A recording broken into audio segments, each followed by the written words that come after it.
మూసీలో మురుగు నీళ్లు కాదు మంచి నీళ్లు ప్రవహించాలన్న సీఎం రేవంత్ రెడ్డి సంకల్పానికి ఇవాళ తొలి అడుగు పడబోతోంది.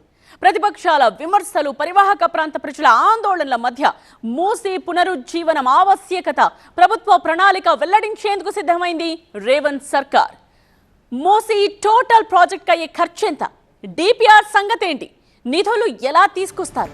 విపక్షాలు అడిగే ఈ ప్రశ్నలకు ఆయన ఇచ్చే ప్రెజెంటేషన్ లో చాలా వరకు క్లారిటీ వచ్చే ఛాన్స్ ఉంది. బట్ అసలు మూసీ పునరుజ్జీవం అంటే రేవంత్ రెడ్డి మనసులో ఉన్నదేంటి? మూసీ రివర్ ఫ్రంట్ పేరుతో హైదరాబాద్ కి న్యూ లుక్ ఎలా ఇవ్వాలనుకుంటున్నారు? వీటిపై రియల్ పిక్చర్ ఇప్పుడు ఒకసారి చూద్దాం.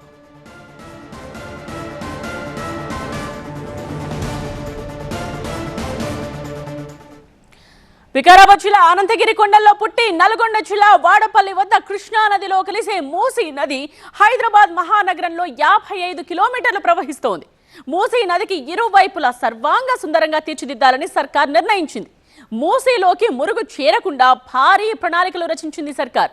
నదికి ఇరువైపులా 4700 కోట్లతో భారీ ట్రంక్ లైన్ల నిర్మాణానికి కూడా ప్రణాళికలు రూపొందించారు.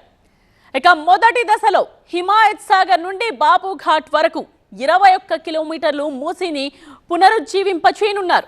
అలాగే మూసీకి 1.5 క్యూసెక్కుల వరద వచ్చినా తట్టుకునేలా ఇరువైపులా రక్షణ గోడ నిర్మించనున్నారు. అదేవిధంగా 5812 కోట్లతో నదికి ఇరువైపులా సర్వాంగ సుందరంగా తీర్చిదిద్దాలని సర్కార్ నిర్ణయించుకుంది. సో ఇందుకోసం Musi river front development corporation detailed project report ని సిద్ధం చేసింది. 21 కిలోమీటర్ల ఫస్ట్ ఫేజ్ లో నది పరివాహక ప్రాంతాలను అభివృద్ధి చేయనున్నారు. అలాగే ప్రభుత్వ ప్రైవేట్ భాగస్వామ్యంతో పార్కులు, హోటల్స్, వేడుకలు నిర్వహించుకునేలా యాంఫీ థియేటర్స్ ని కూడా నిర్వహించనున్నారు. అండ్ మూసీకి గోదావరిని లింక్ చేసి మూసీలో నిత్యం గోదావరి జలాలు ప్రవహించేలా పనులు చేయనున్నారు. మూసీ పునరుజ్జీవన్ తొలి దశలో గాంధీ సరోవర్ ప్రాజెక్ట్ ప్రత్యేక ఆకర్షణగా నిలవబోతోంది. బాబుఘాట్ దగ్గర 100 మీటర్ల ఐకానిక్ టవర్ నిర్మించి దానిపై గాంధీ విగ్రహాన్ని ఏర్పాటు చేయనున్నారు. 400 కోట్లతో గాంధీ సరోవర్ ప్రాజెక్ట్ చేపట్టేందుకు ప్రభుత్వం సిద్ధమైంది. ఐకానిక్ టవర్ లో సమావేశ గదులుంటాయి, కార్యాలయాలుంటాయి, గాంధీ మ్యూజియం ని ఏర్పాటు చేస్తారు. ఈ టవర్ పై 35 నుండి 50 మీటర్ల ఎత్తున గాంధీ విగ్రహాన్ని నెలకొల్పనున్నారు. హిమాయత్ సాగర్ నుండి గాంధీ సరోవర్ వరకు చేపట్టే పనులను జోన్ 1 గా పేర్కొంటూ 1684 కోట్ల అంచనా వ్యయంతో ప్రతిపాదనలను సిద్ధం చేశారు. ఇక గండిపేట నుండి గాంధీ సరోవర్ వరకు జోన్ 2 గా పేర్కొంటూ 1992 కోట్ల అంచనా వ్యయంతో ప్రణాళికలు రూపొందించారు.